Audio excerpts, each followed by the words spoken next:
What if the questions you were told never to ask are actually the most important ones? What if doubt is not the opposite of faith but the beginning of genuine understanding? For centuries, we have been taught that questioning sacred texts is dangerous, that examining them closely is disrespectful, that analyzing them with reason is a sin. But there was a philosopher who believed something different. His name was Spinoza. And he thought that truth does not fear investigation. He believed that if something is truly divine, it will withstand any honest inquiry. And if it cannot withstand that inquiry, then perhaps we owe it to ourselves to understand why. Today we are going to explore 7 contradictions within the Bible. Not to destroy anyone's faith, but to ask questions that deserve answers. These are not small issues. These are not minor translation errors. These are fundamental contradictions that have puzzled scholars, theologians, and honest seekers for generations. And here's what matters most. You do not have to choose between your intellect and your spirituality. You do not have to turn off your mind to honor what is sacred. Spinoza showed us that the deepest reverence we can offer truth is to examine it without fear. So if you have ever felt that something did not quite make sense, if you have ever had questions you were afraid to speak out loud, this exploration is for you. Let us think together. Baruch Spinoza was born in Amsterdam in 1632 into a Jewish community that had fled persecution. He was a brilliant student deeply devoted to understanding sacred texts. But as he studied Hebrew, as he compared manuscripts, as he read the Bible closely, something began to trouble him. He noticed things that did not add up. He found passages that contradicted each other. He discovered stories that could not have happened the way they were written. And instead of ignoring these problems, instead of accepting explanations that did not truly explain, he made a radical decision. He decided to read the Bible as a human document written by human hands, shaped by human history. This was not an act of disrespect. It was an act of profound honesty. Spinoza believed that if God is truth, then seeking truth is the highest form of devotion. He believed that lying to ourselves pretending we do not see contradictions is far more disrespectful than asking honest questions. And so he developed a method. Read the text exactly as it is written. Do not add interpretations that are not there. Do not invent explanations to make problems disappear. Do not force the text to say what you wish it said. Just read it honestly and carefully. When Spinoza published his findings, the response was violent. In 1656, at just 23 years old, he was excommunicated from his community with a curse so severe that people were forbidden even to speak his name. He lost his family, his friends, his livelihood, but he did not stop seeking truth. He believed that intellectual honesty was worth any price, and what he discovered changed everything. He found that the Bible was not written by the people it claimed were its authors. He found that it was edited, revised, and compiled over centuries by different writers with different agendas. He found evidence of multiple traditions merged together, of laters inserted into earlier texts, of historical events described that happened long after the supposed authors had died, and even of the horrors that his own thoughts had. This does not mean the Bible has no value. It means we must understand it for what it actually is. A collection of ancient human writings reflecting the struggles, beliefs, and political realities of the people who wrote them. And when we understand that, when we stop demanding that these texts be something they were never meant to be, we can finally ask the questions that matter. Let us begin with something so obvious that it is almost embarrassing. The first 5 books of the Bible, Genesis through Deuteronomy, are traditionally said to have been written by Moses. For thousands of years, this has been taught as fact. Moses received the law from God. Moses wrote it down. Moses gave us the Torah. But there is a problem. In the book of Deuteronomy, chapter 34, we find a detailed description of Moses' death. The text tells us exactly where he died, where he was buried, how the people mourned him, how long the mourning lasted. It even says that no one knows where his grave is to this very day. Now, pause for a moment and think about this logically. If Moses wrote these books, how did he describe his own death? Did he write his own obituary before dying? Did someone else add this later? And if someone else added this later, what else did they add? Modern biblical scholarship has shown us that these books were written by multiple authors over several centuries. They contain different writing styles, different names for God, different theological perspectives, all woven together. This is not controversial among scholars. This is widely accepted in academic study, but it is rarely taught from the pulpit. Because accepting it means accepting that these texts are human creations, not divine dictation. And if they are human creations, they can be questioned. Here's something even stranger.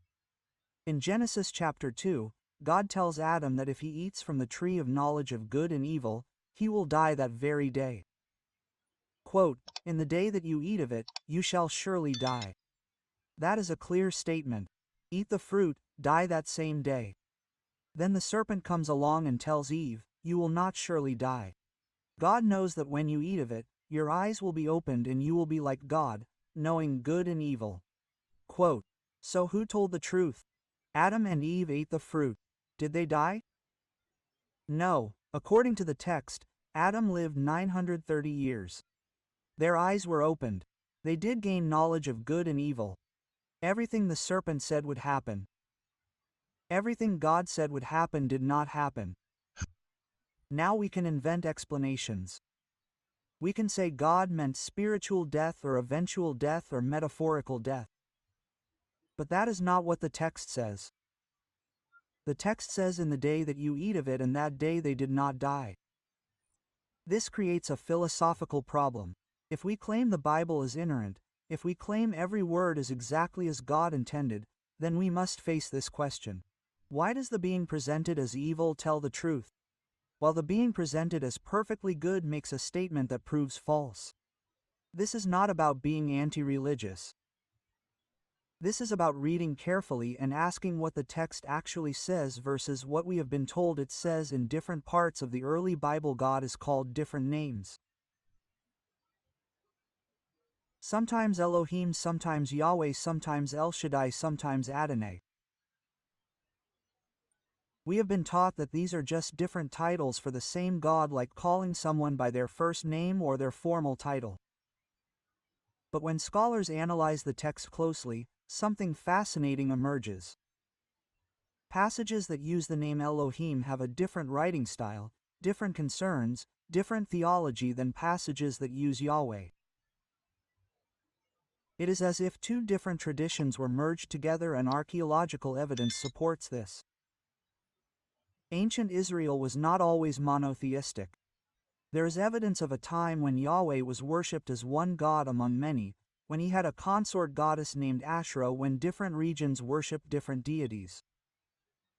Over time, these traditions were combined, edited, and shaped into the monotheistic religion we know today. This process took centuries. You can see the evidence right there in the text if you know what to look for. References to gods in plural. Verses where God speaks as if part of a council of divine beings, names of places that reference other deities. None of this fits the story we were taught that monotheism was given complete and perfect from the beginning. It evolved. It developed. It was shaped by human hands over generations. And recognizing that does not diminish the beauty or wisdom in these texts. It simply means we understand them more honestly. The Bible contains commandments that directly contradict each other. In Exodus chapter 20, we are given the command, "You shall not murder." Clear, absolute, straightforward. But then in Deuteronomy chapter 20, God commands the Israelites to completely destroy certain cities, to kill every man, woman, and child, to leave nothing alive that breathes. In 1 Samuel chapter 15, God commands Saul to attack the Amalekites and kill everyone, including infants and nursing babies. So which is it? Is killing wrong, or is it sometimes commanded by God? We can say these were special circumstances, that God had reasons we cannot understand, that those people were uniquely wicked and deserved destruction. But that is not the point. The point is that we are taking an absolute moral law, do not murder, and then creating exceptions when it becomes inconvenient. And if we can create exceptions, if we can say that sometimes killing is not just permitted but commanded, then the law is not absolute. It is situational. It depends on interpretation, and if it depends on interpretation, then humans are the ones deciding what is moral, not the text itself. This is not about judging ancient peoples by modern standards. This is about noticing that a book claiming to be the perfect unchanging Word of God contains moral commands that change depending on context. And when we notice that, we must ask ourselves what authority we are actually following. The Bible contains prophecies with specific time frames that did not come to pass. In Ezekiel chapter 26, the prophet declares that Nebuchadnezzar, king of Babylon, will completely destroy the city of Tyre. He will break down its walls, tear down its towers, scrape its soil into the sea, and it will never be rebuilt. This is stated as the word of the Lord. Not as a possibility, but as a certainty. What actually happened? Nebuchadnezzar besieged Tyre for 13 years, but never fully conquered it. The city was damaged, but it was not destroyed. It was not scraped into the sea, and it was rebuilt. In fact, Tyre continued to exist for centuries afterward. Alexander the Great eventually conquered it, but that was not Nebuchadnezzar. And even after Alexander, the city was rebuilt again. It exists today as the city of Sur in Lebanon. So the prophecy failed. Now defenders will say that Alexander fulfilled the prophecy or that it was fulfilled spiritually or that we are misunderstanding the timeline. But the text is specific. It names Nebuchadnezzar. It describes actions he will take, and those actions did not happen as described. If we claim the Bible is inerrant, we cannot simply ignore failed prophecies or reinterpret them after the fact to make them seem correct. Imagine being able to build an app with your name on it, just by thinking about it. Meet Base 44. Either prophecies are accurate predictions of specific future events, or they are human attempts to understand the future that sometimes were wrong. Both options are acceptable, but only one is honest. The Bible describes a cosmology that does not match reality. It presents the earth as stationary with the sun moving across the sky. It describes a solid dome, the firmament holding back waters above. It presents the earth as having corners and edges. It describes the sun standing still in the sky for a full day during a battle. Now, we must be fair here. The people who wrote these texts lived 3,000 years ago. They did not have telescopes. They did not understand planetary motion. They believed what they could observe with their own eyes. And what they observed seemed to show a flat earth with the sun moving overhead. There is no shame in that.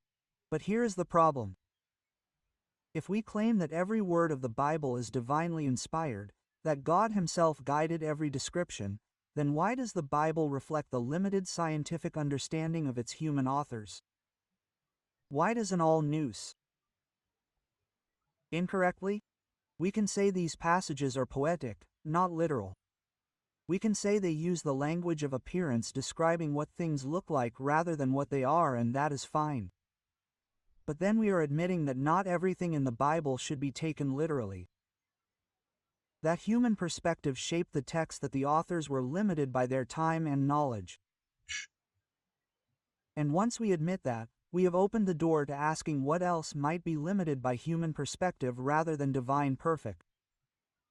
In the Gospel of Matthew chapter 24, Jesus makes a clear prediction. He describes signs of the end times, wars, famines, earthquakes, persecution of His followers. And then He says in verse 34, "Truly I tell you, this generation will not pass away until all these things have taken place." This generation, the people standing there listening to Him, He tells them that before they all die, everything He just described will happen. The Son of Man will come in the clouds with power and great glory. The end of the age will arrive. 2,000 years have passed. That generation died. The next generation died. 100 generations have died. and the prophecy has not been fulfilled. Now, theologians have created elaborate explanations. They say generation means the Jewish people as a whole, or it means the generation that sees the signs beginning, or it means something symbolic about the church age. But none of these explanations match what the text actually says. Jesus says, "This generation," speaking to the people in front of him, "will not pass away until these things happen." And they did pass away, and the things did not happen. Quote, "This is not a small issue. Early Christians believed Jesus would return in their lifetime. Paul wrote letters assuming he would be alive when Christ returned. The urgency of the early church was based on the belief that the end was imminent. When it did not happen, the theology had to adapt. Explanations had to be created, the timeline had to be reinterpreted, and reinterpreting is fine. Growth and change are natural, but we must be honest about what we are doing. We are not discovering the original meaning. We are creating new meanings to make sense of a prediction that did not come true as stated. So what do we do with all of this? What does it mean discovering the text we were taught to read one way must actually be read another way? For some people, this feels like losing everything. It feels like the ground disappearing beneath their feet. But I want to offer you a different perspective, one that Spinoza himself lived by. Discovering that the Bible is a human document does not mean life has no meaning. It does not mean morality disappears. It does not mean spirituality is impossible. It simply means we must find meaning, morality, and spirituality in a more honest place. Spinoza faced exactly what you might be facing now. He was excommunicated, rejected by his community, cut off from everything familiar, and he did not become bitter. He did not decide that nothing mattered. Instead, he built something new. He developed a completely different understanding of the divine. For Spinoza, God was not a supernatural being watching from heaven, demanding worship and obedience.